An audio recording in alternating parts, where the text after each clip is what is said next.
All right. Hi, I'm Anthony Parent of IRSMedic today. And today, live, I have a really special guest with me, Ryan Socash, one of our clients. And Ryan is really something else. He's got a media company in Europe, and he travels all around the world as that U.S. expat, that U.S. entrepreneur. Of course, the U.S. tax code follows him. Ryan, hello. How are you doing, my friend? Hello, Anthony, and IRSMedic subscribers. I'm pretty good. How are you? That's right. And Ryan also is very responsible for me picking up additional subscribers. I always appreciate his efforts. So, Ryan, tell me a little bit about your business and sort of how you kind of ended up where you are. Sure. My story is maybe somewhat unique. I moved to Europe when I was about 23 years old, and at the time just had a liberal arts degree. Wasn't interested in tax law, wasn't interested in much of anything outside of art, basically. And step by step, I built my life in Europe, in Poland specifically. And, you know, maybe one of the unexpected factors of this pursuit of art was actually finding some level of success. And it didn't happen overnight. There's no such thing as being discovered or making your break. It's just brick by brick by brick by brick, little successes, big failures. It all accumulates into a mountain that is, not only admirable in a sense, but taxable. And of course, when I was in my 30s, my early 30s, when things started to come together, I was really pretty diligent with paying my taxes. We have actually 3 accountants that we work for, 2 service the LLC that I operate here, and then 1 worked with us directly. And, my wife and I were, let's say, by many people's opinion, even overly cautious when it comes to being taxpayers. However, I was totally ignorant of the fact that as a U.S. citizen, I was liable to the U.S. government regardless of the territory. And I found out about it in the strange way of doing something I thought of as responsible, taking out a life insurance policy to make my wife feel a little bit more secure when I was out having adventures. And I received the famous FATCA letter, which opened my eyes. It was like, if you saw the movie The Matrix, it was like that, but it was a billion times worse because it was real life. And I sought help and support and discovered that expats are a minority group, actually, that have no representation, no centralized core, no support, actually. And so I had the ridiculous plan of learning the law by myself and just trying to straighten out the entire disclosure myself. I couldn't find a lawyer that would help me, but what I did find were answers to how to fill out Schedule F in form blah blah blah, whatever the hell, here on IRSMedic, which is obviously how you and I became friends, and I became your client, and we even became friends, which I think is the untold upside to FATCA law and that is international tax hassles. And it's been, since we started to work through this, it's been stressful, but it's also been empowering to, realize that I didn't need to renounce my U.S. citizenship, and that actually, with the right support structure, I could go on with my life almost as normal. A little bit of inconvenience, but I think it's better to face these problems head on instead of letting dark clouds linger. And so we went through the process together, and the outcome I really, really didn't expect is that I received returns. I mean, tax returns. You received refunds. Refunds. Yeah, exactly. Yeah. And that when I had become aware of this insane tax law, I thought maybe I'd be going to jail. Right. Or that everything would be completely lost, because I was like, they got me. I mean, the United States government has control over basically every bank account on Earth thanks to the enforcement mechanism of FATCA, and either I wait for them to find out about it and then they're going to lock me out of my own funds even though I'm outside of the United States, or I come forward, in goodwill, and maybe they won't accept the disclosure. Maybe they'll use it against me. And although we didn't get the official disclosure letter, to the best of my knowledge. Oh no, you did. No, that's it. No, it's very innocuous, Ryan. No, that's it. You're done. You're done. That's the nature. And this is sort of one of the problems with the IRS is you're dealing with this. You're doing a disclosure, and you're wondering, well, where's that certification I put up on my wall? Oh, there is none. There is none. That's not the way it is. The fact that you received your refund checks is proof they processed it. So you are done. You are closed. There's nothing more to do. It is amazing. So imagine this. Instead of jail and living in ruin, I got 3 years worth of refund. Right. One, which I'm using to pay for my next year's situation, which is there's still a little bit of legacy stuff that we have to clear up, and I imagine it's going to be even cheaper once we don't have the 5471 to file anymore. Oh yeah. The second check is financing a family holiday to New York City, South Jersey. I'm going to see my family. I'm taking the kids. I'm taking the wife. And the third check is going to be fun money. Well, we're in the United States. So it is the most crazy outcome that I didn't expect. And I really want to thank you for always being supportive and being, that voice of positivity in the face of challenge, even when we didn't really know 100% what was going to happen until it was all said and done. I always had this feeling that even if things took a turn for the worse, you guys would have my back, and we would manage it somehow. Yeah, and things can take a turn for worse. And for a couple of our clients it has, but every time that they've had us, we've been able to make the situation better. And every case we have been able to pull out of the fire when the client listens to us. When the client does not listen to us, oh well. Anyway. So what do you think? Because now, before you hired me, didn't you hire someone else?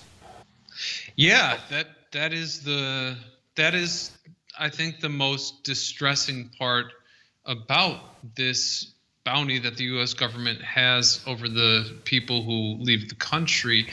I mean, unless you're seriously sitting on top of a humongous corporation with billions of dollars behind you and an army of lawyers, there are not medium level resources. I run a very successful company here. We've got about 50 people in the team, so it's healthy size, but it's not like this Pepsi Cola or McDonald's corporate level that you could accommodate the insanely scrutinizing measures of this law. So it was very discouraging. I started out with an accounting firm in Delaware. And the reason I went to them is any tax attorney I spoke with was actually unfamiliar with the obligations of, tax filing for U.S. citizens abroad. And the company, it was a Delaware accounting company. They were cool. They were helpful, but they fear-mongered me so bad that it put me into a state of mind that I wouldn't have been able to make rational decisions, even if they had the knowledge to provoke me with the questions that needed answering. The truth is that I knew more about these laws than that accounting firm did. They were only going off of basic information, the same information that I found, and instead of giving me a support structure, they terrorized me. Yeah. Your liability is open to some insane amount of money that would just crush me. And so that's why I decided, okay, I actually did not retain them. The other thing is that I wouldn't disclose my documents to them because there was no privilege. Yeah. And so the attorney-client privilege only applies when you hire a law firm. And most of these people, sometimes a lot of them unfortunately pose as law firms. And they're not, and so it's just something. Yeah, it's interesting. In your experience of sort of, you sort of had everything wrong, go everything wrong, but eventually you're like, hey, wait a second, I think I see where it's at. Now, your company, MediaCraft, is pretty awesome. by the way. Thank And you very you much. know I'm a big fan. Oh, well, I love the story that you accidentally Yeah. came across. Right, Other yeah, productions right. that And I made just you want to didn't tell even the know. viewers, and for those who are just joining us, I have Ryan Socash of MediaCraft, and he's, if you're in Poland, you know he's a star. If you're not in Poland, you might not know it, but he is a star. He's interviewed Lech Walesa, president of Poland. He is the source. And this was a really funny story. One of my, I love history, and I was watching a YouTube video, and it was on the Great War. And I'm looking at this thing, I'm like, man, this guy is doing everything right in his videos. His video production's right. His script is right on. I'm hooked on this thing. I love history. And I'm thinking, I'm going to myself, I'm like, you know what he really needs? He needs a tax lawyer on this channel. Indy needs a tax lawyer on his channel to go over the taxing policies of the various countries in World War I. So I was like, all right, I got to reach out to this guy. So I went to the About Us page for the channel. I'm scrolling down. I'm like, what's wrong? Why does it say MediaCraft? I'm on the wrong tab. I must be on Ryan. Wait, I'm on the wrong tab. Go to the right tab. I'm like, no. Like, Ryan, is this your channel? He goes, yeah, he's down the hall from me. I was like, it's absolutely one of the fantastic. And if you do love history, I would highly recommend The Great War. There's so much great content. I just love that channel. I appeared on that channel as well. I haven't even seen that yet. I got to look at that one. Yeah. We went like in no man's land in the border zone where you're not typically allowed to go, but we had the Ukrainian border authorities helped us. It was all legitimate.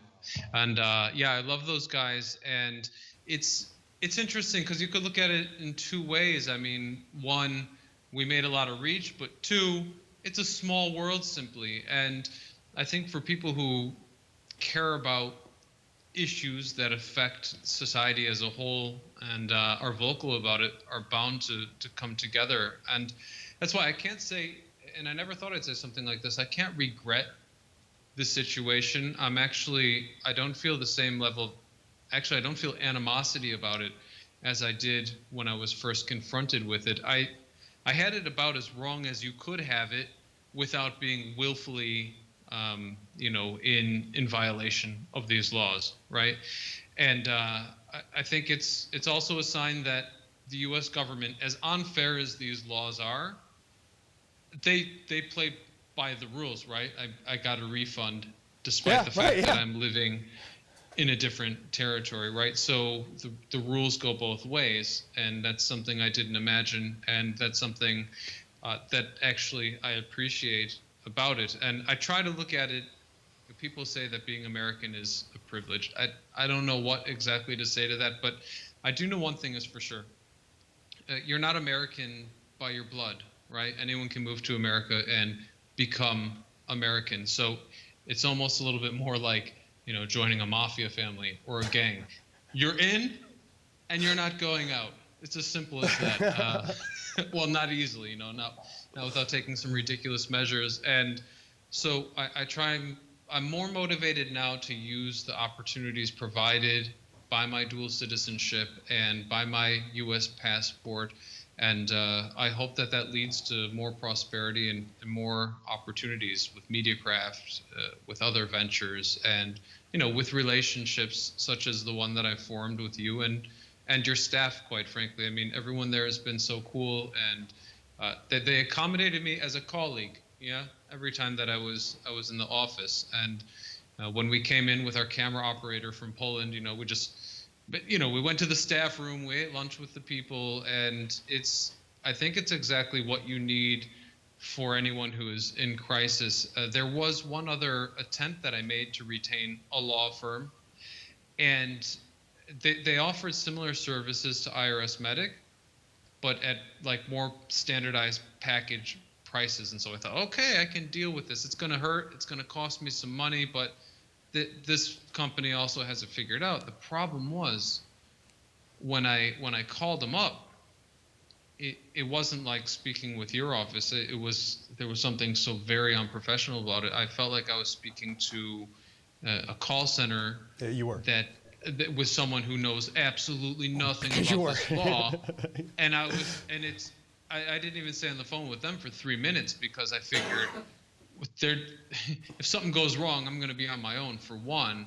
For two, how much effort are they going to actually put into this thing, right? And for three, God knows what kind of hidden fees are waiting behind every corner, because I can't imagine that the prices that were on the webpage, knowing what I know now about the in-depth work you have to do to make a disclosure like that, there's no way that they could like legitimately do it at those prices. So it was, I knew it was a scam, and I got out, and then I was like, okay, I'm going to be my own lawyer now, like it's a movie or something. And that wouldn't have worked out either, I'm sure. But it says a lot for the state of mind that I was in at the time. And I like to think that I'm resilient to challenges, man.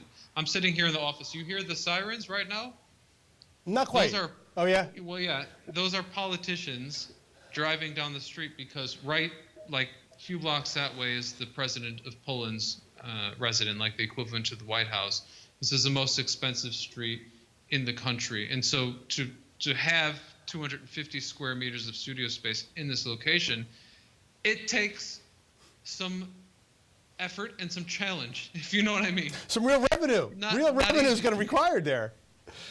But it's not problem free is my point. It wasn't without challenge, without huge challenge, and to think that after dealing with all of this, and then personal issues also, like a death in the family or whatever, I can't think of many things that compare to the amount of stress I had from the dark possibilities that may have happened if this case was mishandled or if I didn't handle it at all. The only thing that scares me now that it's said and done is I don't know what laws they'll invent next. And well, there's nothing new that's going to harm you, my friend. There's nothing new that's going to harm you. We're on top of all of it. So I would not worry about that if I were you. Now, for those of us just joining us live, I have Ryan Socash with him. He's talking about his experience going through the streamlined disclosure process with us and sort of has process all about it. His streamlined disclosure process is now complete. He got a little surprised with actually 3 refunds for 3 years. So the result was the exact opposite of what he feared so many, about 2 years ago. Was it a year ago or 2 years ago? 1 year ago. I think it was only a year ago. Yeah, it was only a year ago. Yeah. Huh. That's crazy. So I want to close with a couple questions for you. Could you use 3 words or a small phrase to describe the results that we got for you? Yeah, definitely. So, all right, the first word is actually going to be 2 words. Okay. Positively surprising. Yep. Relieving. Absolutely. Yeah. And I would say, well, optimistic.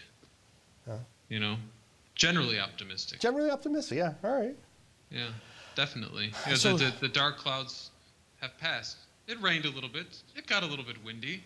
A little rain must fall on us all. Right? But the house didn't fall down. No, and there were good paramedics. Ryan, my final question for you is this: what would you say to someone who's sort of on the fence about working with us, or considering something else, or thinking about doing it themselves, or thinking about running away from the problem? Running away is an asinine approach, and I think it's for cowards, because that problem's only going to get worse as it lingers. Like, that's how those penalties are set up. So the longer you wait to confront it, the harder it's going to be to confront it. I mean, it's like if you caught cancer and you put off going to the doctor, it's going to be a lot worse when you do go to the doctor. No? That's better right. to go to the doctor and get a little bit of chemotherapy, even though it's unpleasant and scary and horrible. I have an aunt who actually has pancreatic cancer, and she's on her 4th year through the treatment. Wow. Because she confronted her issue straight away. So I don't know, not to be too poetic or metaphoric, but yeah, definitely address your issue. The second thing is that I think our case has been so well documented that, first of all, check out the 2 previous videos. I mean, the interview we did together when I was still before all of the outcomes of the disclosure. I think that shows me in a very different state of mind. The video we made together, which was one of the most difficult videos I've ever produced because it affected me so personally, and because I wanted to portray the situation as honestly as I could. And third of all, I think that your track record is well enough documented that in this particular niche, and I'm not ass kissing, Anthony. I don't think that there's any other realistic option, because either you're going to go to a huge corporation that's going to charge you more than the IRS would in their penalties at maximum, or you'll end up with some strange call center, and your disclosure could go wrong. Yeah. And then you got, from what I understand, you might as well have not done anything at all, actually. You are, it is sad to say, in many situations, you're better off doing nothing than the wrong thing, and too many taxpayers give the IRS the exact wrong thing. I think your analogy to cancer is incredibly apt. I think something people need to realize, every large tax problem starts off small. The quicker we get to it, the better result's going to be. You can call us after the disaster happens, and we will make it better. But the better time to call us is before the disaster. Yeah, definitely. No? Even if you know it's coming. Yeah, even if you know it's coming, because there's a lot of things you can do. And there are a lot of creative ways to solve a problem. Just because you got an assessment doesn't necessarily mean you're going to pay it. And it actually doesn't even mean you owe it. There's ways to offset it, and it's just a challenge. You got to think creatively for your clients. And I think for me, and what I try to do is just treat my clients as me. Like, well, what would I want to do?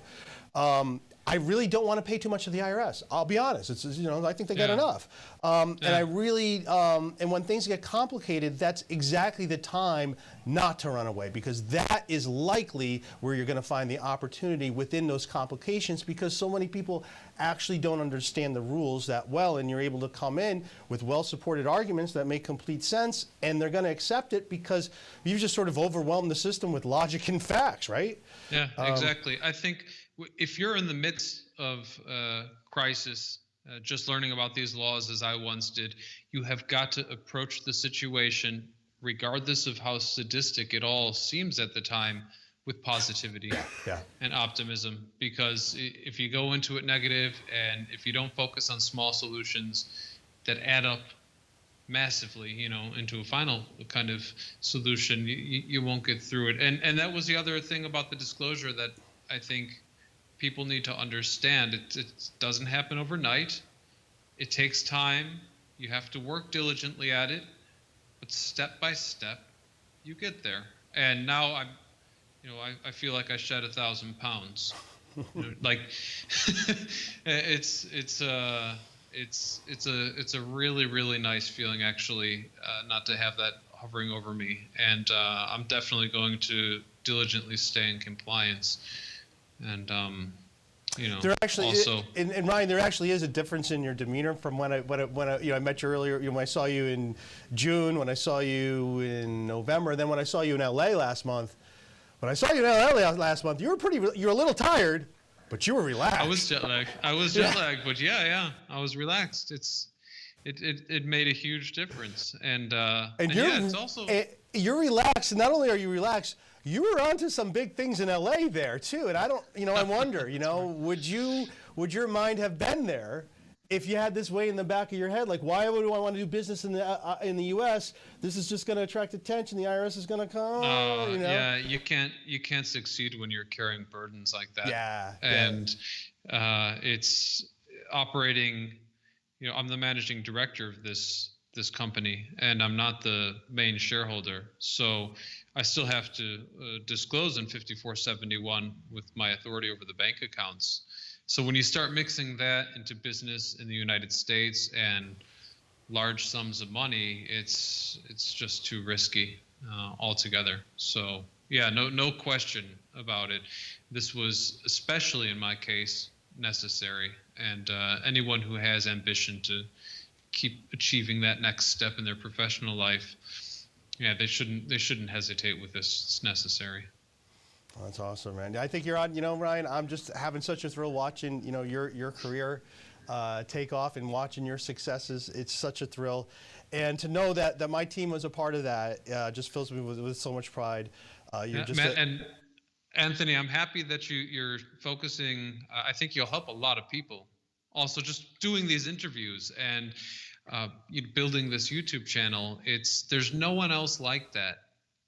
That's really uniting people who have this common complication. So it's also been really, really special for me to actually get to kind of be a part of that, appear on this YouTube channel. And it might sound funny because I've met a lot of top stars actually from YouTube and from other media, but I'll never forget when we had our first consultation and I could recognize your voice on the other side. I don't think I was ever that starstruck, because the topic that you're speaking on affected me so personally, and so it's really, really unique. Yeah, yeah. I think the fact that you were starstruck with me had to be the highlight of last year. That was just great. That was just such a great thing to be on the other end of that.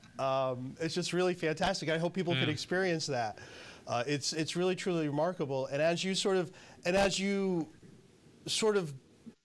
go up, and this is sort of the irony that I found is that, as you listen to people a little bit more careful and really listen to them a little bit more careful. And this is sort of the problem that I see with most of the industry is they come in with their own perspective and they just sort of jam it down the throat of the client. Mm-hmm. The client's like, okay. And it's really not, they're not really seeing it. The tax professional is sort of the advocate for the IRS. Here's this whole tax system and we need you to comply. We're going to scare the crap out of you to make sure you comply with it. But people have their hands up, they're paralyzed, they can't make those decisions. And so I find this really, ironic situation where if you're truly trying to help someone with their tax problem, the number one thing you need to do is remove the fear so they can make a move. With that fear, they cannot make that optimum move. And so part of that is going through, let's go through every scenario about what could happen, see what's actually realistic. And then from there, we sort of narrow down our best alternatives. And so it really talks, about listening to, what does the client want?